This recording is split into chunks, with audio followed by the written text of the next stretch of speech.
नमस्कार विद्यार्थी मित्र हो.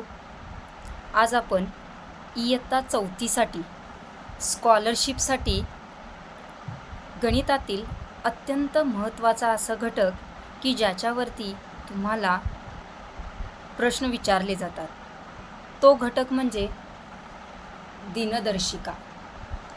या ठिकाणी दिनदर्शिकेविषयी काही महत्त्वाच्या गोष्टी आहेत की ज्या तुम्हाला पाठांतर करावयाचे आहेत किंवा लक्षात ठेवायचे आहेत. तर सुरुवातीला दिनदर्शिका म्हणजे आपण ज्याला कॅलेंडर म्हणतो. हे कॅलेंडर जे आहे ते आपण कालमापनासाठी वापरतो. वर्षातील दिवस, महिने, आठवडे यांचं मोजमाप करण्यासाठी दिनदर्शिकेचा वापर केला जातो. तर तुम्हाला पहिल्यांदा या काही ठराविक बेसिक गोष्टी आहेत की ज्या आपल्याला पाठ असल्या पाहिजेत. म्हणजे की एका वर्षाचे महिने किती. तर तुम्हा सर्वांना माहिती आहे की आपलं जे कॅलेंडर आहे त्या कॅलेंडरमध्ये जानेवारी महिन्यापासून सुरुवात होते आणि डिसेंबर महिन्यापर्यंत त्या वर्षीचं कॅलेंडर संपतं. तर एका वर्षामध्ये एकूण 12 महिने असतात. तुम्ही कोणताही महिना जर घेतला तर त्या महिन्याचे आपल्याला आठवडे काढायचे असतात. तर एका महिन्यांमध्ये 4 आठवडे असतात. एका महिन्यामध्ये 4 आठवडे असतात. त्याचप्रमाणे एका वर्षाचे जर आठवडे काढायचे झाले तर एका वर्षाचे आठवडे 52 आठवडे असतात. किती आठवडे असतात? 52 आठवडे. एका वर्षाचे दिवस किती?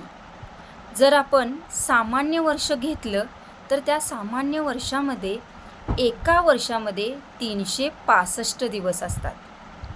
आणि जर आपण त्या ठिकाणी लीप वर्ष घेतलं तर लीप वर्षामध्ये एका वर्षामध्ये 366 दिवस येतात. का 366 दिवस येतात? कारण लीप वर्षामध्ये फेब्रुवारी महिन्यामध्ये 29 दिवस असतात आणि सामान्य वर्षामध्ये फेब्रुवारी महिन्यामध्ये 28 दिवस असतात. त्यामुळे लीप वर्षाचे एकूण दिवस किती आहे? 366 दिवस. आता आपल्याला माहिती आहे आपले जे महिने आहेत ते महिने, काही महिने 30 दिवसांचे असतात तर काही महिने 31 दिवसांचे असतात. तर आपल्याकडे ट्रिकसुद्धा आहे, कोणता महिना 31 दिवसांचा असतो आणि कोणता महिना 30 दिवसांचा असतो. त्यासाठी आपण काय करतो, आपली ही मूठ बंद करतो आणि मुठीवरती हा जो डोंगराचा भाग आहे, हा डोंगराचा भाग म्हणजे 31चा महिना आणि ही जी दरी आहे हा कितीचा महिना असतो? 30 दिवसांचा महिना. अशा पद्धतीनं आपण जानेवारी, फेब्रुवारी, मार्च, एप्रिल, मे, जून, जुलै, ऑगस्ट, सप्टेंबर, ऑक्टोंबर, नोव्हेंबर आणि डिसेंबर अशा पद्धतीनं मोजतो. आणि यामध्ये आपल्या लक्षात येतं की कोणते महिने 30 दिवसांचे आहेत तर कोणते महिने, काही महिने हे 31 दिवसांचे असतात. आता जे काही 31 दिवसांचे महिने आहेत त्या 31 दिवसांच्या, आता बघा सरासरी जर तुम्ही पकडला तर कॅलेंडरमध्ये 28 दिवस म्हणजे किती झाले? 4 आठवडे झाले. मग एक आठवडा आपला किती दिवसांचा असतो? 7 दिवसांचा. त्यामुळे टोटल 28 दिवसांचे किती आठवडे होतात? 4. आता जर 31 दिवस असतील तर आपले 3 दिवस वाढले. मग हे जे 3 दिवस आहेत म्हणजेच 1 तारखेला, 2 तारखेला आणि 3 तारखेला जे वार असतात ते वार 31 दिवसांच्या महिन्यामध्ये 5 वेळा येतात. लक्षात येते का बघा? 28 दिवसांचा जर महिना पकडला तर प्रत्येक वार हा 4-4 वेळा येतो. पण जर महिन्यामध्ये 31 दिवस असतील तर 1, 2 आणि 3 तारखेचे वार काय होतात? 5 वेळेला येतात.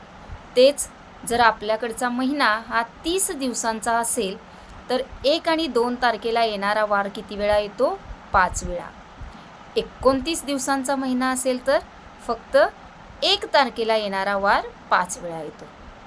आता हे लक्षात ठेवायला सुद्धा सोपं आहे कारण आपल्याकडे 31, 30, 29 आणि 28 एवढे दिवस महिन्यांमध्ये असतात. 31 दिवस लक्षात ठेवा, 1 2 3, 30 1 2, 29 1 आणि 28 दिवसांचा जर महिना असेल तर कोणताच वार 5 वेळा येणार नाही. लक्षात येते. आता यानंतर बघा, आपलं 1 आठवडा 7 दिवसांचा, म्हणजे 1 तारखेला जो वार असणार आहे, या 1 तारखेमध्ये आपण 7 दिवस मिळवले तर आपल्याला तारीख मिळते 8. असं प्रत्येक ह्याच्यामध्ये तुम्ही 7-7 दिवस मिळत गेला तर तुम्हाला इकडे एक बेरीज मिळते. म्हणजेच काय, जो वार 1 तारखेला जो वार असतो तोच वार 8 तारखेला असेल, तोच वार 15 तारखेला असेल, तोच वार 22 तारखेला असेल आणि तोच वार काय असणार आहे, 29 तारखेला असणार आहे. तसंच 2 तारखेला 9, 16, 23, 30 या तारखांनासुद्धा एकच वार येतो. 3, 10, 17, 24, 31 या तारखांनासुद्धा एकच वार येतो. आता हे लक्षात कसं ठेवायचं, तुम्हाला कोणतीही जर तारीख दिली तर त्या तारखेमध्ये 7 दिवस मिळवल्यानंतर जे उत्तर येतं त्याच दिवशी तोच वार असणार आहे. आता बघा, जर आपण सामान्य वर्ष पकडलं तर सामान्य वर्षामध्ये ज्या वाराने वर्षाची सुरुवात होते त्याच वाराने वर्षाचा शेवट होतो. म्हणजे आता उदाहरणार्थ, जर 1 जानेवारी 2025 रोजी जर सोमवार असेल तर 31 डिसेंबर 2025 रोजी पण काय असणार आहे, सोमवार असणार आहे. लक्षात येते. म्हणजे ज्या वाराने वर्षाची सुरुवात होते त्याच वाराने वर्षाचा शेवट देखील होतो. पण हे कधी सामान्य वर्ष असेल तर. आता त्या सामान्य वर्ष आणि लीप वर्ष म्हणजे काय, तर मुळात लीप वर्ष म्हणजे फेब्रुवारी महिन्यामध्ये जर 29 दिवस आले की त्याला आपण काय म्हणतो, लीप वर्ष म्हणतो. किंवा जर एखाद्या वर्षाला 4ने पूर्ण भाग जात असेल तर त्या वर्षाला सुद्धा काय म्हणतात, लीप वर्ष म्हणतात. आता उदाहरणार्थ बघा, 2016 हे लीप वर्ष आहे. कारण या 2016 मधील तुम्ही जर ही शेवटची 16 ही संख्या जर घेतली तर या 16 या संख्येला 4ने काय जातो, भाग जातो. म्हणून हे काय झालं, लीप वर्ष. मग जसं सामान्य वर्षामध्ये सुरुवात आणि वर्षाचा शेवट हा एकच वाराने होतो, त्याच पद्धतीनं जर आपल्याकडे लीप वर्ष असेल तर लीप वर्षामध्ये ज्या वाराने वर्षाची सुरुवात होते त्या वर्षाचा शेवट त्या वाराच्या पुढील वाराने होतो. म्हणजेच काय, आता समजा 2024 हे लीप वर्ष आहे. मग 1 जानेवारी 2024ला जर सोमवार असेल तर 31 डिसेंबरला सोमवारच्या ऐवजी एक वार पुढचा येणार आहे. म्हणजे कुठला वार येईल, मंगळवार. येते लक्षात. ह्या झाल्या आपल्या सामान्य वर्ष आणि लीप वर्षाच्या काही महत्त्वाच्या गोष्टी. आता याच्याबरोबरच आणखीन काही महत्त्वाची ट्रिक्स आहेत. इथं लिहिलेलं आहे बघा, स्वादी, बादी, लोदी, शिदी. म्हणजे काय, स्वादी म्हणजे स्वातंत्र्य दिन. स्वातंत्र्य दिन कधी असतो, 15 ऑगस्टला. बादी म्हणजे बालदिन, ज्याला जो आपण 14 नोव्हेंबरला साजरा करतो. लोदी, लोकमान्य टिळक पुण्यतिथी, ही कधी असते, 1 ऑगस्ट. शिदी, शिक्षक दिन कधी असतो, 5 सप्टेंबर. आता इथं हे सांगण्याची गरज काय आहे बघा, तर आपल्याला बऱ्याच वेळेला परीक्षेमध्ये विचारलं जातं की जर बालदिन सोमवारी असेल तर त्या वर्षाचा शिक्षक दिन कधी असेल. मग ही जी ट्रिक आहे ही आपण लक्षात ठेवायची आहे. स्वादी, बादी, लोदी, शिदी, म्हणजे या सर्व दिवशी जो वार असणार आहे तो सगळे वार काय असतात, एकच असतात. उदाहरणार्थ, जर समजा 15 ऑगस्टला जर बुधवार असेल तर बालदिन, लोकमान्य टिळक पुण्यतिथी आणि शिक्षक दिन या दिवशी देखील काय असणार आहे, बुधवारच असणार आहे. हे तुम्ही सर्वांनी लक्षात ठेवायचं आहे. आता याच्यावरतीच तुम्हाला आणखीन एक प्रश्न विचारला जातो की महात्मा गांधीजी नाताळ दिवशी कामगारांना भेटले. हे एक वाक्य तुम्ही पाठ करून ठेवायचं आहे.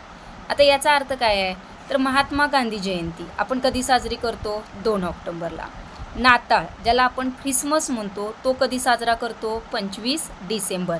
कामगार दिन म्हणजेच काय? महाराष्ट्र दिन. हा कधी असतो? 1 मेला. म्हणजे या तिन्ही दिवशी सगळे वार काय असतात? समान असतात. महात्मा गांधीजी नाताळ दिवशी कामगारांना भेटले, म्हणजे या सर्व दिवशी काय असतात? एकच वार येतो. आणखीन एक बघा इथं महत्त्वाचा मुद्दा आहे जो तुम्हाला लक्षात ठेवायचा आहे. सामान्य वर्षात ज्या दिवशी 15 ऑगस्ट असतो त्याच्या पुढील वारी 26 जानेवारीला, त्याचा पुढचा वार काय होतो? 26 जानेवारीला येतो. यावरती देखील तुम्हाला परीक्षेमध्ये प्रश्न विचारला जातो. समजा 15 ऑगस्टला जर शनिवार असेल तर त्याच वर्षातला 26 जानेवारी कधी येणार आहे? तर त्याच्या पुढचा एक वार म्हणजे कधी येईल? रविवारी येईल. अशा पद्धतीनं दिनदर्शिकेवरती हे काही महत्त्वाचे पॉईंट आहेत की जे तुम्हाला सतत वाचावे लागतील, लक्षात ठेवावे लागतील, पाठ करावे लागतील की जेणेकरून याच्यावरचे प्रश्न तुम्हाला सहजरित्या सोडवता येतील. याच्या नोट्स मी तुम्हाला आता व्हॉट्सअप करणार आहे, तर तुम्ही त्या सर्व नोट्स सगळ्या विद्यार्थ्यांनी वहीमध्ये लिहून घ्यायच्या आहेत. धन्यवाद.